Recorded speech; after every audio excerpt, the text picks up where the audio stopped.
Today, guys, we're going to be talking about the difference between coping and thriving. Oftentimes in life, we're in one of these two mindsets. Coping and thriving it's mostly a mindset that you have, but it's also different actions that you take because of that mindset that you have. And generally speaking, I'm making a big generalization here, but generally speaking, you're, in one of these two mindsets, right? You're either like coping or you are thriving. So I went to dictionary.com and I looked up the word coping. And within coping, here's what it said. It said with coping, it says it is to deal with and attempt to overcome problems and difficulties. So let me ask you a question on this call. Do you see life as difficult? Do you see life as a problem? Do you see yourself just kind of like struggling through life? Are you just trying to deal with everything? Are you just going through the motions? If so, if that's your general attitude towards life, then you are coping, not thriving. And this is perfectly fine because we have all been here at one particular time. However, the goal is to move forward every single day and take steps from coping and start moving, towards thriving. And so the reality is this: coping is not necessarily bad. And here's why. It's innate within us because there are many places in the world where there's real scarcity, there's real violence, there's not very much food, there's a lot of negativity. And in that type of reality, coping is amazing because that type of mindset, you need to survive. That type of mindset actually saves energy. That type of mindset where you're looking at all the worst case scenarios and you're, super paranoid about what's going to happen is actually great. You need it. But here's the problem. The problem is in modern day society, we don't deal with 99% of those issues. And so now we've attached a lot of the worst case scenarios towards other people's thinking, the worst case scenarios towards rejection, the worst case scenarios towards just life in general. And so we need to move from coping to thriving. If this makes sense a little bit so far, drop a 777 in the chat. I want to make sure that you guys are with me. Where's the chat box? I can't even see it. Okay, perfect. Y'all are with me. Perfect. So here's the thing about coping. With coping, I want everybody to write this in the chat box because this is really important. These three words are very, very important.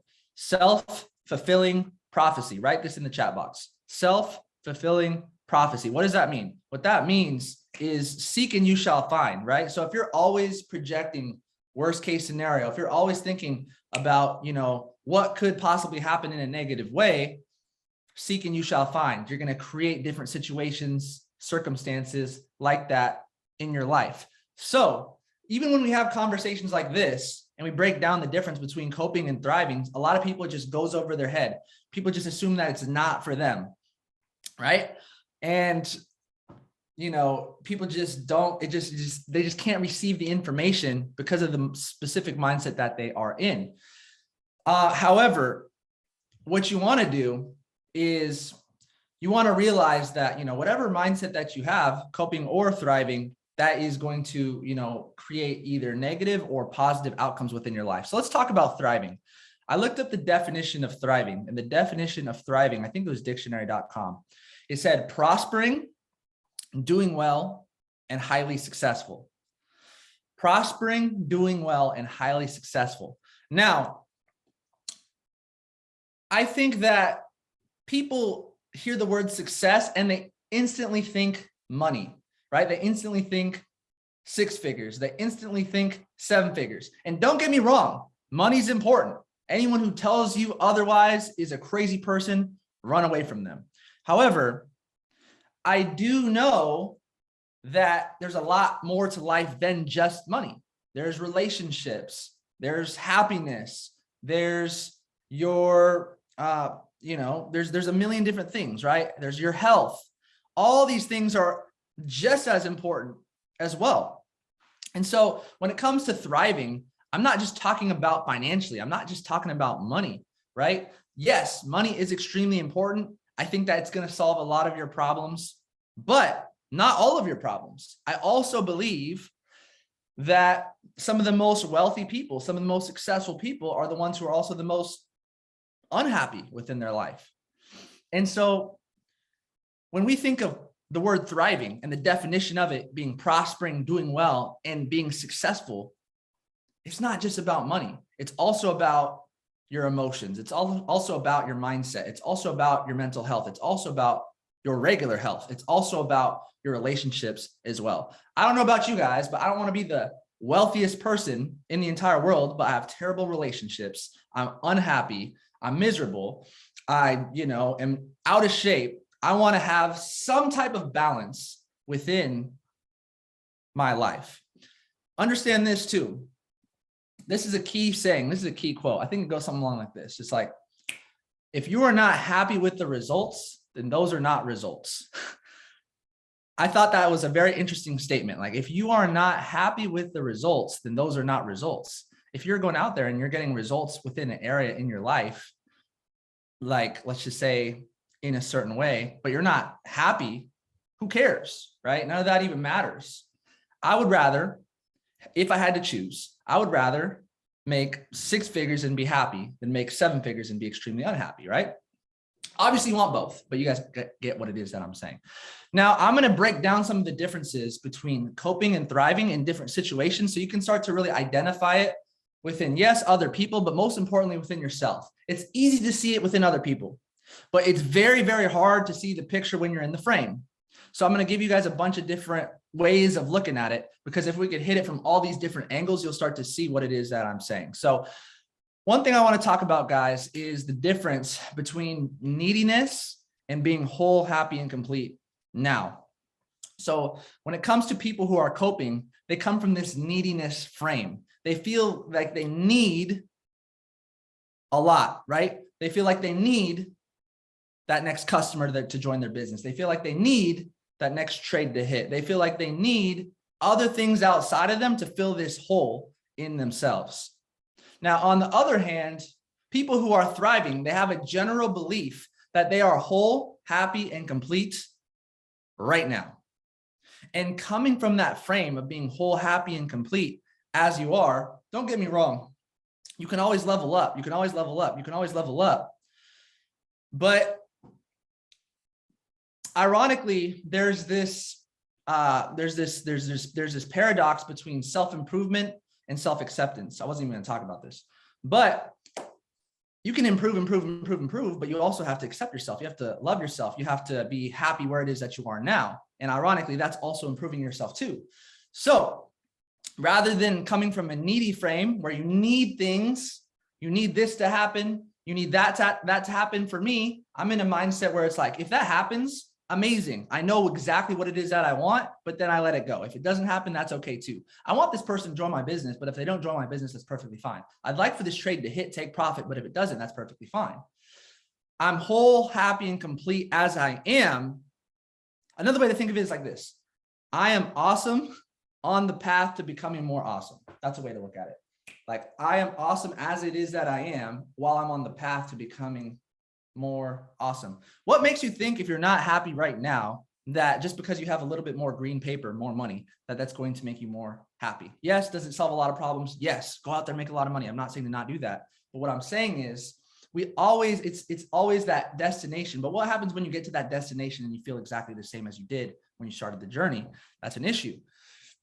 Now, there's abundance versus scarcity, right? So when you are in coping, you are operating within a scarcity mindset. You feel like everything is extremely limited. Opportunities are limited.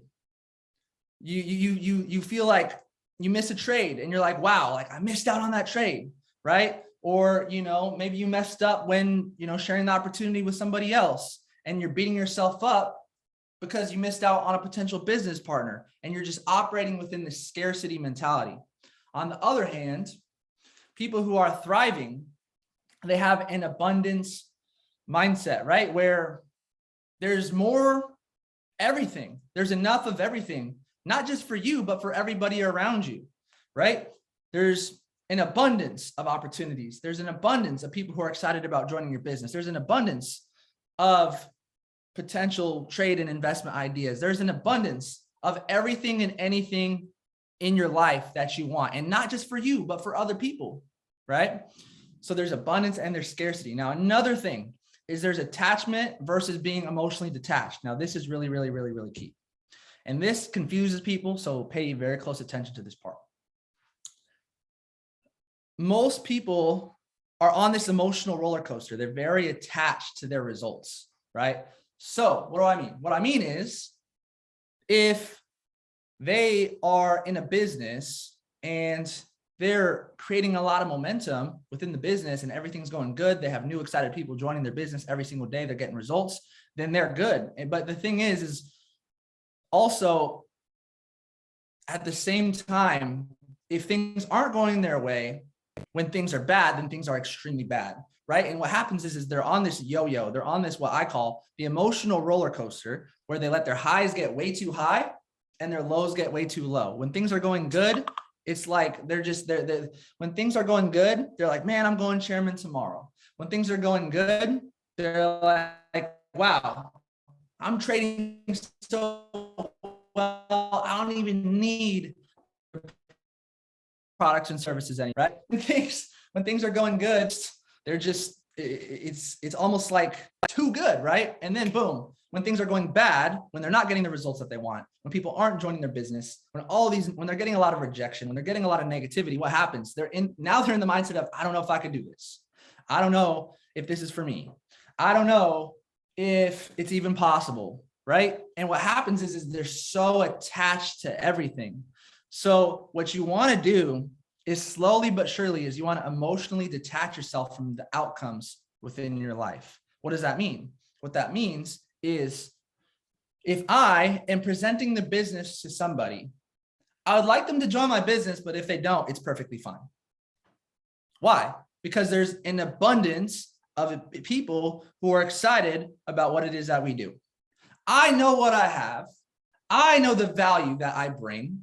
I know the value of the academy, the live sessions, the trade being sent to them, the education, the Forex, the crypto, the HFX, the DCX, the ECX, the affiliate program, the community, the time freedom, the financial freedom, the location. I know what it is that I have. So if they don't see the value, that's perfectly fine. And I'm completely emotionally detached to whether people are saying yes, it's where people are saying no. If you want to join this business, amazing. If you don't want to join this business, amazing. You want to stay in the business, amazing. You want to quit the business, amazing. That's perfectly fine. Why? Because I'm operating from this abundance mentality and I'm not emotionally attached to that specific result. Now, I heard something the other day, and this stuck with me really, really well. So I want you to write this down. Here's what he said. He said, you have to care the most, but at the same time, care the least. And the first time he said it, I was like, what are you talking about? But it made so much sense. He explained it later on. He said, you have to care the most, but you have to care the least. And what he meant was, he said, you have to take the most action, but you have to be completely emotionally detached to the results. So how do you care the most? The way you care the most is that you're putting in work every single day. You're massively consistent. You are doing the things that you know that you need to do in the business. That's prospecting, presenting, promoting, within trading, that's hopping on the live sessions, marking up charts, tracking your trades. We all know what we're supposed to be doing, right? Everybody on here knows what they're supposed to be doing, but they're just not doing it sometimes, right? So you have to care the most. You show that you care through your actions, not through your words, right? So you have to care the most, but at the same time, you have to care the least, meaning whatever happens, happens. Like I told you earlier, completely emotionally detached to the people that you're talking to the trades winning or losing. Why? Because in trading, if you have a winning strategy, right? If you have a proven strategy that's proven success over and over and over again with a good risk to reward ratio, why do you care if you lose? You know that you could lose 1, 2, 3 trades in a row, and then with a good risk to reward ratio, win that next trade and still be profitable, even though you're losing more trades than you're winning. It's part of the game, and you're completely emotionally detached. I shouldn't say the word completely, because you're always going to be attached to it probably a little bit, which is fine. But generally speaking, you want to be emotionally detached to those outcomes. If this makes sense, drop an 888 in the chat. I want to make sure that y'all got this.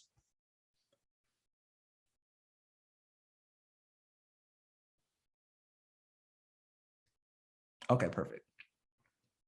Now let's talk about okay, let's talk about reacting versus responding. So most people are constantly in reaction. So like, let's just say in a business conversation, they're just sitting there in their head thinking about worst case scenario. What are the objections that this person's going to have? What are they thinking about me? Am I saying this right? Am I doing this? They're reacting. They're constantly in reaction.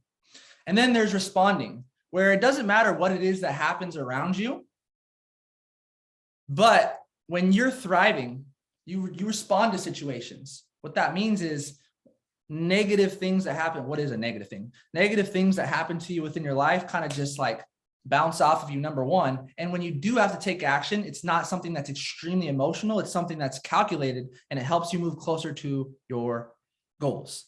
Let me give you an example of reacting versus responding. I have Bob in the business. I put a lot of time, energy, money into making sure Bob is successful. Bob decides he wants to not only quit the business, but he wants to be extremely negative after I put all this time, energy, money into Bob. The person who's reacting is going to freak out, be extremely negative, is going to be extremely concerned, is going to worry about other people possibly leaving their business, right? The person who's responding, myself, if I have someone that leaves the business, you love them on the way in and you love them on the way out. Like if they want to leave, that's amazing. That is just opportunity for me to figure out who's really serious within the organization or find somebody new who is. I think it was Matt Rosa or Jason Brown on the last chairman mentorship call. They had all the chairmans and above on the call. And here's what they said this last month. He said, I'm not worried about the people who want to leave our business. He said, I'm worried about the people who stay in the business who aren't supposed to be here. And I thought that was extremely powerful. Reacting versus responding. Now, another thing. Now think about it, because it's like, dude, like, why would you want people in the business that don't want to be in the business? Why, like, they're going to infect the rest of your team with their, with their negative energy. You don't want anybody to be here that does not want to be here, right? Now, let's see. I want to talk about overthinking versus just being. So people who are coping, they're always just overthinking. There's something called the analytical mind. And basically it's just always, and I tend to overthink a lot. So this can be me, but you're just always in your head, always overthinking, always projecting, hey, what's this worst case scenario, right? Based off of something that's negative that happened in the past, you're scared that something negative again is going to happen in the future. And 99% of the time, those things that happen in your head are just imagined and they don't even happen. And you created a whole crazy scenario in your head. And even if it does happen, that negative thing that you didn't want to happen, it's not nearly as bad as you thought it was going to be. One of those two things is going to happen, right? But what happens is when you're just being, when you're operating from the present moment, words kind of just flow to you. Words just kind of flow through you. As I'm speaking to you on this call right now, I'm just, whatever I'm thinking, I'm just kind of saying it. I'm not really like don't get me wrong. There's preparation and that can be good. But generally speaking, when you're just in that, I guess you could call it flow state, you're just saying whatever it is that you want to say. You're not worried about what are the other people on this call thinking, right? You're just in the present moment. And when you're in the present moment, you're not worried about those things that have happened in the past. You're not worried about the potential negative things that are happening in the future because you're in the present moment. So that's another thing. Now, next, there's self-acceptance and then there's self-judgment. So people who are coping are very, very, very self-judgmental. So what happens is thinking a good example. So it's one thing to make a mistake, but it's another to beat yourself up for making a mistake. And then you feel bad about feeling bad, about feeling bad, about feeling bad. And then the situation just gets worse, right? That's what self-judgment does.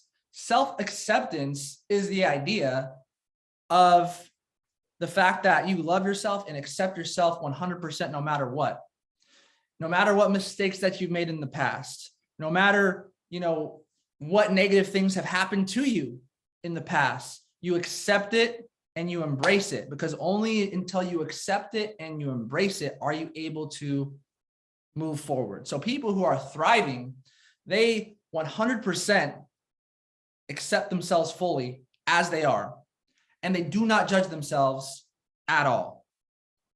I shouldn't say at all because we're human beings, but you understand the point. There's self-judgment and there's self-acceptance. Now, another thing is there's contracting and there's expanding. So when it comes to contracting, let me give you an example. In school, let me ask you guys if you guys have ever done this. Have you ever been in school and high school, college, whatever the case is, the teacher asks the question and you definitely don't know the answer. And so you kind of like contract, you get small, you shrink. You're like, I hope the teacher doesn't call on me. I hope they don't see me, right? That's how a lot of people are living their life. They're just like, they don't want to be noticed. They, think less of themselves. They're not sure of themselves. They're very contractive, right? And then there's expansive. I feel like when you're born, that's your natural state. You're just this expansive ball of energy, positive energy. And, you go out there and you're not afraid to get what's yours. You're not afraid you feel like you deserve more. And not only do you feel like you deserve more, but you're actually putting in the action that you need to do to deserve more. And you're very expansive. Like, I have a weird sense of humor. And when people ask me, what are you going to do today? In my head, I think the same thing every day. Every day, every time somebody asks me, what are you going to do today?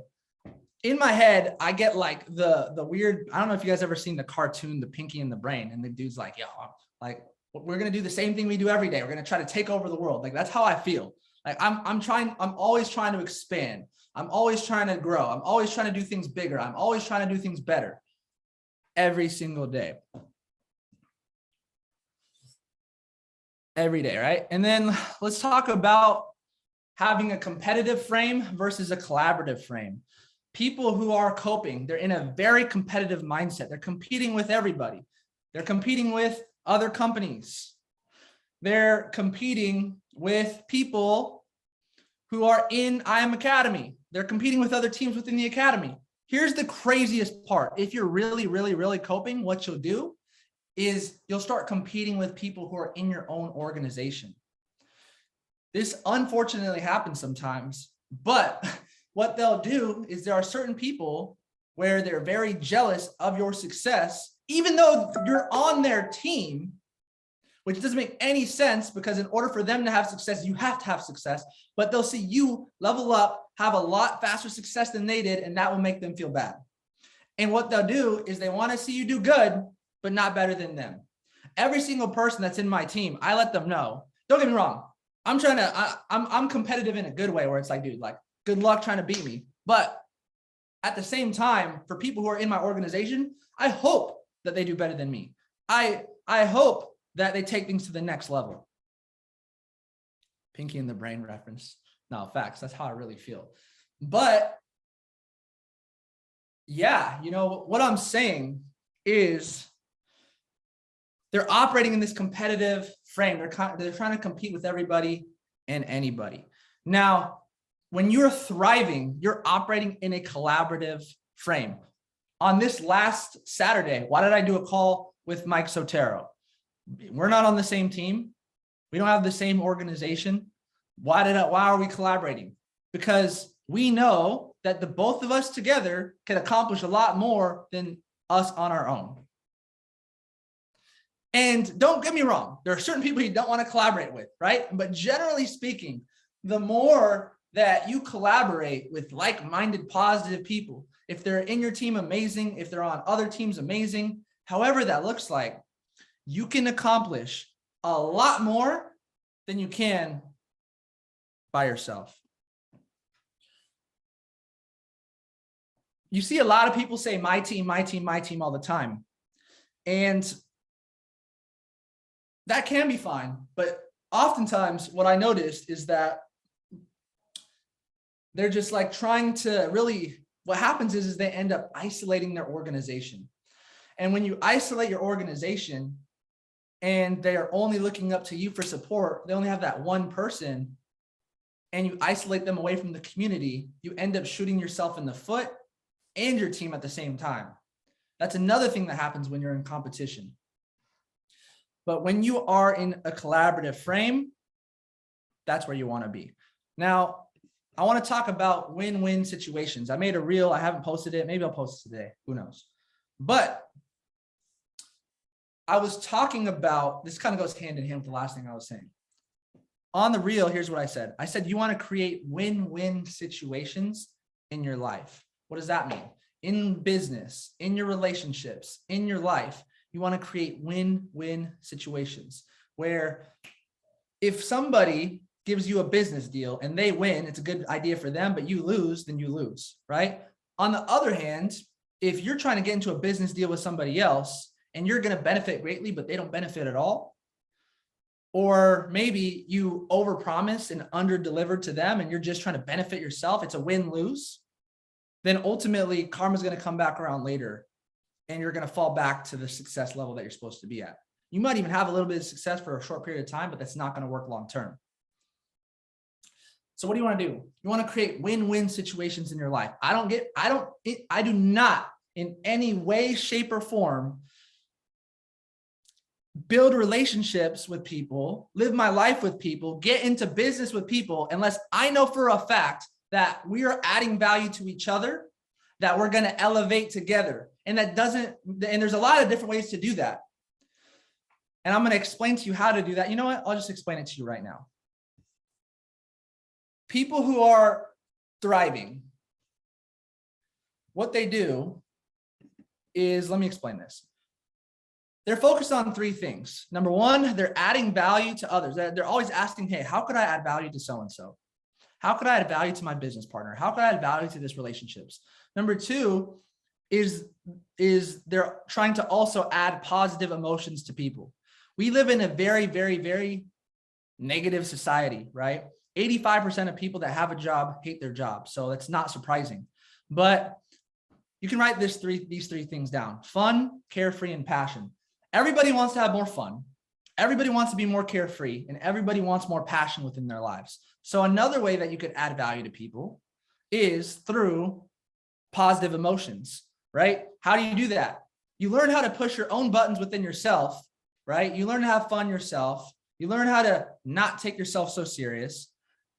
Carefree, I kind of talked about this earlier. You're emotionally detached to whatever happens. Passion, when you're speaking, you have a lot of passion with what it is that you're talking about. You're not just sound like you don't care. How do you expect someone else to care if you don't care? It doesn't make sense, right? And yeah, positive emotions. And then the third thing is people who are thriving is they're very responsive to situations. So when you're really present into the moment, what happens is, and you're not overthinking all the time, you're able to appropriately respond to the situation that's in front of you, and you'll know exactly what it is that you need to do. So I don't even know what I was talking about. Oh yeah, I was talking about win-win situations and win-lose situations.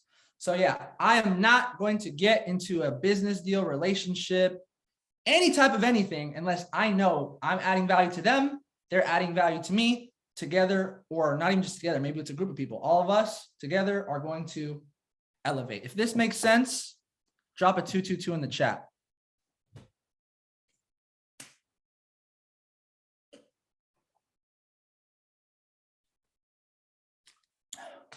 Okay, cool. Now there's lying and there's telling the truth. People who are coping, they're always lying, cheating, and stealing. They feel like they're getting ahead of people that way, and they might short term, but like I said, it never works long term. The reason why I could have a talk like this and actually have more energy after I had the talk is because I'm telling you the truth. I'm telling you what it is that I believe. And when you speak the truth, you actually gain energy. You don't lose energy. When you're lying, it's very draining. It just feels terrible. It feels bad. It literally eats you alive. And then you have guilt and you have to live with that as well. And that's why oftentimes you're coping. So what do you want to do? As much as you can, we're all human beings, but as much as you possibly can, you want to tell the truth. What does that look like in this business? What that looks like in this business is Eric Worre, the individual who wrote the book GoPro, #1 network marketing book in the world. He said that the truth is good enough. He said, you don't have to over exaggerate. You don't have to tell people that you're making 6 figures, 7 figures, you're a billionaire. You just got to tell people the truth. I remember when I first got started in this industry, I said, hey, listen, when they said, hey, what kind of results have you gotten when I was brand new? What I said was, hey, listen, #1, I'm brand new. No one's going to expect you to be a millionaire if you're brand new. #2 is I'm working with some of the best of the best. I leverage other people's success stories while I was in the process of creating my own. And they gave me the blueprint to where 6 months from now or a year from now, this is where I'm going to be. And I had so much conviction, so much belief on where it is that I was going to be. And guess what? What did I say earlier? I talked about the law of state transference. Whatever energy you have will be reciprocated to you, right? And so it didn't matter the kind of results that I had. Don't get me wrong. You want to get results as soon as you can. But I was able to influence people without having crazy results, without lying, without, I was able to also influence people who are having a lot farther success than me. Why? Because I was telling the truth. Most people nowadays, I call it fronts interacting with fronts. Everyone's just so fake. Everyone's just very, very, very fake. They're scared to offend people. They're scared to how people are going to look at them. They want to just fit in. Dude, like most people's conversations are literally fronts interacting with fronts. And so when you tell the truth, when you're coming from an authentic place, people can feel that energy beaming from you, and it's very, very attractive. People don't want perfection. People want authenticity. And I used to think that if I was perfect, then these people would like me. But what I came to realize is it doesn't matter. That does not matter at all. In fact, if you seem perfect, people actually hate you for it because they're like, damn, I could never be that. People don't want perfection. People actually want authenticity. People want realness. People want you to tell them the truth. Okay, now let's talk about giving versus receiving. Ironically, the person who's coping feels like when they give something to somebody else, that they're going to have less than. We're taught in society to be go-getters, but the reality is that go-getters actually lose. The reality is that you and I need to be go-givers because the law says whatever you give out, you're going to receive back. So when I'm giving to other people, whatever that is, giving my time, giving my energy, giving my money, I'm not in this scarce mindset to where I'm giving to other people, therefore I have less. I have the mindset to where if I'm giving this time, energy, money to other people, that's going to come back tenfold, 100-fold. So I don't care because I'm doing them something good. And by default, that's going to come back to me in one way, shape, or form.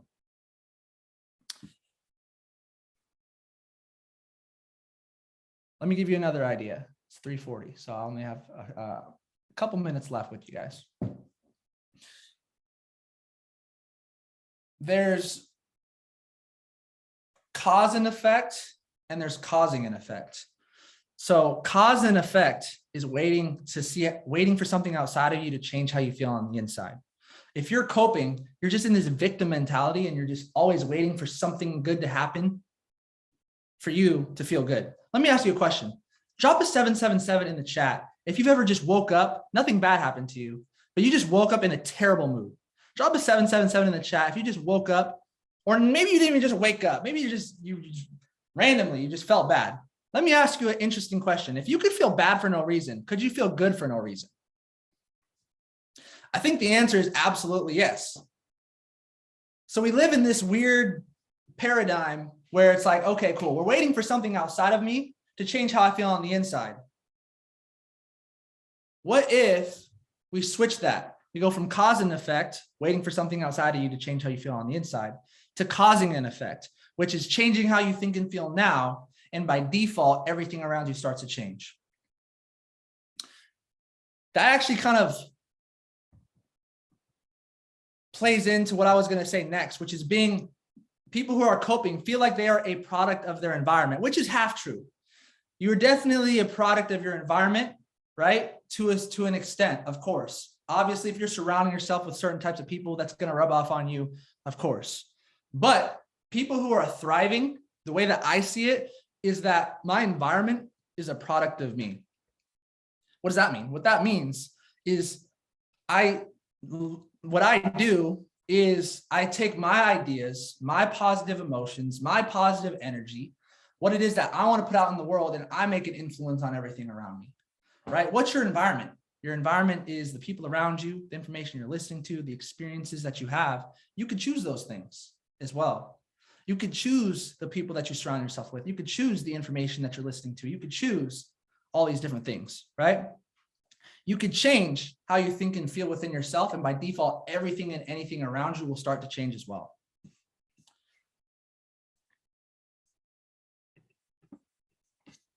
So the last thing I'm going to say to you guys is this. I'm going to give you guys an exercise to really start shifting the way that you see things. One thing that I've been doing every single morning is journaling. Journaling is amazing because, number one, when you overthink a lot, when you actually write those thoughts down, they actually leave your mind and they're on the paper, and you get this like release, like you're in the present moment. It's really weird. That's one thing. But another thing is, let me show you what I've been doing. So I've been doing this every day. I wanted to test it out first before I shared it with you. But basically, I have like 4 different sections within this piece of paper. Okay. And the way that I've been doing it is in one quarter, you can divide your paper into 4 sections, like the cash flow quadrant, right? And then number 1, in one section, I wrote down all of the positive qualities that I already have. Maybe you're extremely consistent. Maybe you're extremely hardworking. It doesn't matter how bad your life situation is right now. We all have positive qualities about us. So why focus on all the negative things when you could really focus on the positive things that you already have right now? People are so naturally negative. So taking time to write the things that you're already happy with now really makes you feel a lot better, number 1. Number 2, in the second section of the paper, you want to write what are the things that you're proud of that you've already accomplished, or things that you've already overcome. All of us on this call, if you're on this call, your survival ratio is 100%, right? You've survived everything that life has thrown at you so far. And I know that every one of us have gone through some crazy things. So when you write down all the things that you've been able to accomplish, and you write down all the things that you've overcome, the next time you have a problem in the future, you're going to be able to look back and be like, wow, I've done this, I've overcame that, I've accomplished this, I've done that. Dude, this problem, no big issue at all. So one section, you got all the things that you're already good at, all the positive qualities about you. The next section is all the things that you've already accomplished or overcome. Now, the third section is who you are working towards becoming. So as an example, maybe you want to be more confident. Maybe you want to be more certain. Maybe you want to be more passionate. Maybe you want to have more fun. Maybe you want to be more carefree. Everybody wants to be a little bit more of something. Now, first of all, understand this. That is already inside of you. That is already inside of you, because take the worst social person that there is, but you put them in a specific environment with specific people, and they'll be the most social person that there is, right? So everything is already inside of you. First of all, you have to know that. But just by writing it down, you're kind of just reminding yourself of who it is that you're becoming. And what you're doing is basically you're just kind of like acting as if, right? You're just practicing it. I always say this. I say that professional actors, they get the script, practice the script, write the script, and practice it over and over and over until what? Until they become the script. And then last but not least, the last section of the piece of paper is you want to write down the consistent negative thoughts that you have every day. I call them the tricks of the mind, because that's what they really are. They're literally, your mind plays tricks on you. Your mind is always just thinking about worst case scenarios. Your mind is always telling you that there's threats around you. Your mind is always telling you that you're not worthy. Everybody has different things that they're a little bit paranoid about when it comes to their mind. However, I do know that you think 60 to 70,000 thoughts a day, and 95% of them are exactly the same as the day before. So what do you want to do? You want to become conscious of your unconscious negative thoughts and limiting beliefs. Because it's so funny, because some of the negative things that you and I say to ourselves, we would never say to our worst enemy. We would never choose these things. So they're deep in our subconscious mind. So when you become conscious of your unconscious, when you start thinking about what you've been thinking about, only then are you able to actually change. And if you write these 4 things down every single day, you do it whenever. I like to do it in the morning. All the things you're already good at, all the things that you've already accomplished, all the things that you've overcome, all the things that you're practicing to become more of, all of the negative thoughts that you typically have, because we all have the same ones pretty much every single day, ironically. What's going to happen is every single day, you're going to feel better and feel better and feel better and feel better and feel better and feel better and better and better and better. And you're going to go from coping and you're going to go to thriving. You're going to stop operating from scarcity. You're going to start operating from abundance. And when you do these things in one area of your life, right now we're talking about business and trading, but it just really just bleeds on to every area of your life, and everything happens in a positive way from there. So with that being said, that is the end of the call. If you have any questions, let me know. I'm going to take this, I'm going to post it on my YouTube. So if you want to study it, rewatch it, do whatever it is that you need to do. And if anything as well, if you have any personal questions, go ahead and reach out to me on Instagram. I recently changed my name on Instagram. It's I am Matthew Cruz.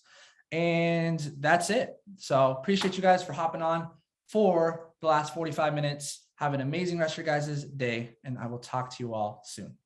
Bye, guys.